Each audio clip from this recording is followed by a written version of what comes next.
And one note, President Biden is expected to address the nation tonight to talk about gun violence in America, and we will be carrying that live here on Channel 2 at 7:30 tonight. In a half hour from now, Buffalo education leaders from all different organizations and unions are coming together for a unity rally. They're standing together to overcome racism and hatred in the community. Liz Lewin joining me live now at Martin Luther King Jr. Park with more on what's happening today. Good afternoon to you, Liz. Well, hi there, Kate. You are right. We're here at MLK Park, and I can tell you, since both of these mass shootings happened, we have been out in the community talking to leaders from all sectors about what needs to be done. I'm joined now by Phil Moore with the Buffalo Teachers Federation. Phil, you and I just had such a lengthy conversation, and the first question I really have for you is, why now, and what is our education community going to do and say to the community at home right now, who really, in all honesty, they're tired of listening. They want to see work.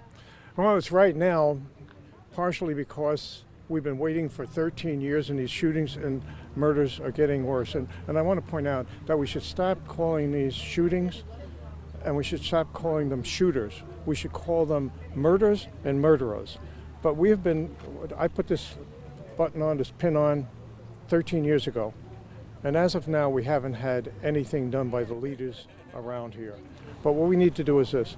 What we need to do is have federal funding. This is a national emergency. We have to have funding for our schools, to have school counselors, attendance teachers, more security officers. I was at a school today, Makowski, which is only blocks away from Tops.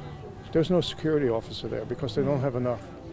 But we have to stop, we have to start holding the people accountable that haven't done anything, because let's face it, these crimes are basically committed because of racism, bigotry, and hatred. And we have to deal with that starting in the schools and also in the communities. You know, to that point that you just mentioned there, Phil, already we have seen, at least in Buffalo and in many other districts, I'll be honest, you know, some changes, right? Doors are being locked, cameras are being turned down.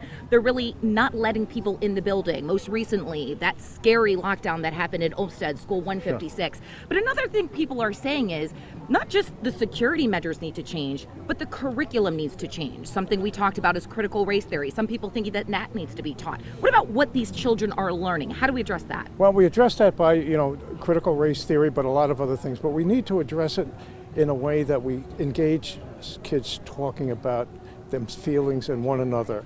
I mean, teaching is one thing, but the thing is you have to engage the student and you have to have conversations with the students. That's why we need more school counselors too, to be, you know, engaging with the students and working with them. If you see a kid's being bullied, you have to find out what's going on. But let's face it, whether people believe it or not, some people don't even know they have racist feelings. And we really need to have more dialogue and talk about it.